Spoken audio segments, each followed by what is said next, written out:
अरे शिवम, तुम वापस क्यों आ गए? क्या हुआ? सर आपसे कुछ गलती हो गई है। आपने मिठाई के डब्बे में ना पैसे रख दिए हैं, वो भी 1 लाख रुपए। ये आपके पैसे हैं, आप रखिए। अरे यार शिट, शायद मैंने गलती से इस डब्बे में पैसे रख दिए और तुम वापस देने भी आ गए इसको।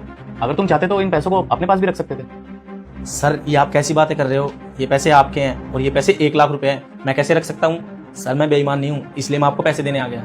मैंने सोचा ये पैसे मैं रख लूंगा तो आपके साथ गद्दारी हो जाएगी ना सर। शिवम, तुम कितना सोचते हो ना। अगर ये पैसे तुम अपने पास रख लेते तो सोचो तुम्हारी दिवाली कितनी अच्छी बनती। नहीं सर, बेईमानी के पैसे से दिवाली बनाना बहुत गलत बात है। सर एक बात बताओ, अगर इन पैसों से मैं अपने बच्चों के लिए खिलौने लेके जाता और अपनी बीवी के लिए तोहफा लेके जाता, ये तो बेईमानी के पैसे हैं ना सर। बेईमानी के पैसे किसी को नहीं फलते सर।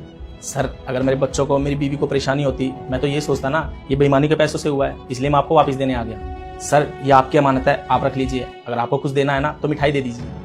सच में शिवम, तुम कितने ज्यादा ईमानदार और भोले हो। एक बात बताऊं, ये पैसे इस डब्बे में मैंने रखे थे। आप ही ने रखे थे? लेकिन क्यों सर? वो क्या है ना शिवम, पिछले 6 महीनों से हमारी कंपनी का डेटा दूसरी कंपनीज में लीक हो रहा है और उस डेटा का एक्सेस जो है वो सिर्फ तुम्हारे पास है और हनी के पास है। तो मुझे शक था कि तुम दोनों में से वो डेटा लीक कौन कर रहा है। तो बस मैंने डिसाइड कर लिया था कि मैं तुम दोनों का लॉयल्टी टेस्ट लूंगा और जानबूझ के इस मिठाई के डब्बे में मैंने पैसे रखे और ये देखना चाहता था कि तुम दोनों में से ये पैसे वापस कौन करने आया। और देखो ना, तुम ईमानदार हो इसलिए तुमने ये पैसे वापस करे मुझे। और वो हनी बेईमानी की। इसका मतलब हमारी जितने भी कंपनी का डेटा है वही लीक करती थी। तो शिवम, तुम्हारे लिए गुड न्यूज़ है, अब हमारी कंपनी के न्यू मैनेजर तुम ही हो।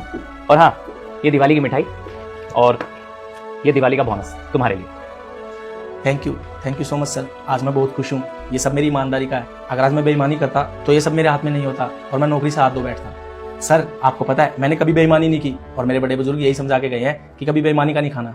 भले ही 2 रोटी कम खा लेना, लेकिन ईमानदार रहना, हमेशा ईमानदारी का खाना। लेकिन जो बेईमानी का पैसा होता है ना, वो किसी ना किसी तरीके से निकल जाता है और भगवान सजा देता है, वो अलग। अरे शिवम, तुम्हारी सोच रुक जा बेटा, मैं संकट मोचन हनुमान हूँ, मैं तेरे सभी संकट दूर कर दूंगा। तू इस वीडियो को लाइक करके चैनल को सब्सक्राइब कर ले और कमेंट में जय श्री राम लिख कर जरूर जाना। और देख, लाइक और सब्सक्राइब करने के बाद रीमिक्स वाले ऑप्शन पर क्लिक कर यूज दिस साउंड वाले बटन को 2 सेकंड तक दबाए रख, फिर देखना ये जादू होगा। इसे ट्राई करना मत भूलना। तो बहुत अच्छा। अब फटाफट से तुम अपने घर जाओ और अपने घर वालों के साथ दिवाली सेलिब्रेट करो। Happy Diwali. Happy Diwali sir आपको भी। ठीक है सर, मैं चलता हूँ।